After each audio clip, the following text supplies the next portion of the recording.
मार्गशीर्ष मास की कथा। अध्याय 1। दोस्तों, मार्गशीर्ष मास, जिसे अगहन मास के नाम से भी जाना जाता है, हिंदू पंचांग के अनुसार अत्यंत महत्वपूर्ण महीना है।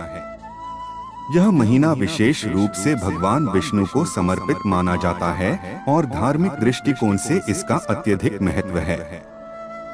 इस मास की कथा पुराणों और धर्म ग्रंथों में विस्तार से वर्णित है। इस मास में की गई उपासना, व्रत और अनुष्ठान विशेष फलदायी होते हैं।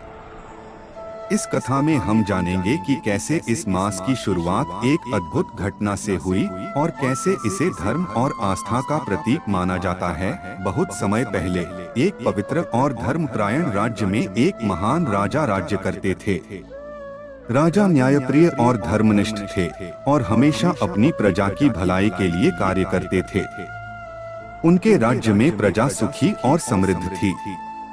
राज्य में हर कोई धर्म, आस्था और सत्य के मार्ग पर चलने का प्रयास करता था। राजा स्वयं भगवान विष्णु के परम भक्त थे और नियमित रूप से उनके मंदिर में पूजा अर्चना करते थे। एक बार राजा के राज्य में अचानक सूखा पड़ गया। वर्षा न होने के कारण नदी, तालाब और जलाशय सूखने लगे। फसलें भी सूख गईं और राज्य की जनता बहुत परेशान हो गई। पशुओं के लिए चारा कम पड़ गया और पीने के पानी की भी भारी कमी होने लगी।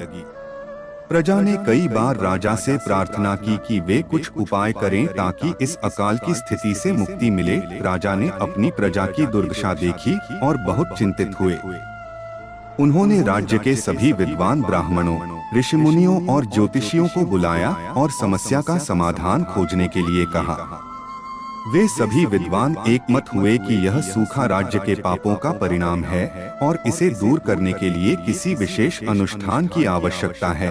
तब एक वृद्ध और ज्ञानी ऋषि, जिन्होंने कई वर्षों तक कठिन तपस्या की थी, राजा के पास आए। उन्होंने कहा, हे राजन, इस समय मार्गशीर्ष मास का प्रारंभ हो चुका है। यह मास भगवान विष्णु को अत्यधिक प्रिय है। यदि आप इस महीने में पूरे श्रद्धा भाव के साथ भगवान विष्णु की आराधना करेंगे तो अवश्य ही वे प्रसन्न होंगे और आपकी समस्याओं का समाधान करेंगे। इस मास में किए गए व्रत, उपवास और दान का विशेष महत्व होता है। राजा ने ऋषि की बातों को ध्यानपूर्वक सुना और तुरंत निर्णय लिया कि इस महीने में पूरे राज्य में भगवान विष्णु की विशेष पूजा अर्चना की जाएगी।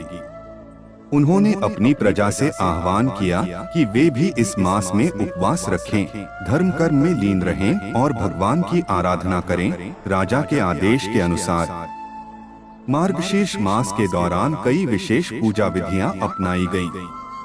प्रातः काल में लोग स्नान कर स्वच्छ वस्त्र धारण करते और मंदिर में जाकर भगवान विष्णु की मूर्ति के समक्ष दीप प्रज्वलित करते। उन्होंने तुलसी के पत्तों और फूलों से भगवान का अभिषेक किया और गंगाजल से स्नान कराया। इसके बाद भगवान को ताजे फल, मिष्ठान्न और दूध से बनी मिठाई का भोग अर्पित किया गया। राज्य के पुरोहित ने भगवान विष्णु की आरती की और सभी ने मिलकर भजन गाए। इस मास के दौरान हर दिन भगवद गीता, विष्णु सहस्त्रनाम और श्रीमद् भागवत महापुराण का पाठ किया गया। सभी ने भगवान से प्रार्थना की कि वे उनके राज्य पर अपनी कृपा दृष्टि बनाए रखें और इस सूखे की स्थिति को समाप्त करें। राजा ने इस अवसर पर विशेष रूप से निर्धन और भूखे लोगों को भोजन दान किया और अन्नदान, वस्त्रदान तथा धनदान भी किया। मार्गशीर्ष मास की समाप्ति के दिन जब राजा और उनकी प्रजा ने पूरे भक्तिभाव से अंतिम पूजा संपन्न की, तभी अचानक आकाश में बादल घिरने लगे, बिजली चमकने लगी और कुछ ही क्षणों में मूसलधार बारिश होने लगी। लोग आनंद से झूम उठे और भगवान विष्णु का जय घोष करने लगे। पूरे राज्य के जलाशय फिर से भर गए, फसलें हरी भी हो गईं और राज्य में समृद्धि लौट आई। राजा और उनकी प्रजा ने भगवान विष्णु को धन्यवाद दिया और इस मास की महिमा को समझा।